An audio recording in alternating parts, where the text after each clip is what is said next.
नमस्कार, मी प्रणिता बोरसे. आपण पाहत आहात जय महाराष्ट्र. बुलेटिनच्या सुरुवातीला महत्त्वाची बातमी. एकनाथ शिंदेंचा पक्ष हा अमित शहांनी स्थापन केलेला आहे. एकनाथ शिंदेंचा दिल्ली दौऱ्यावरून राऊतांनी हे टीकास्त्र डागलंय. मोदी शिंदेंच्या पक्षाचे मार्गदर्शक म्हणून शिंदे दिल्लीत गेले. एकनाथ शिंदेंचा पक्ष हा अमित शहांनी स्थापन केलेला आहे. संजय राऊतांनी शिंदेंवर हल्लाबोल केला.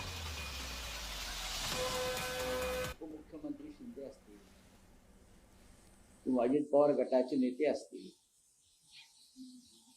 हे जे पक्ष आहे, हे पक्ष मी कालही सांगितलं, वारंवार सांगतो, हे पक्ष म्हणजे भारतीय जनता पक्षाचे अंगवस्त्र आहे. हे पक्ष अमित शहानी स्थापन केलेले पक्ष आहे. अजित पवारांचा जो पक्ष आहे तो काय शरद पवारांनी स्थापन केलेला पक्ष नाही, किंवा डेप्युटी सीएम एकनाथ शिंदे यांचा जो गट आहे तो काय बाळासाहेबांचा पक्ष नाही. हे अमित शहानी स्थापन केलेले पक्ष आहे. हे नरेंद्र मोदी हे त्यांचे मार्गदर्शक आहेत.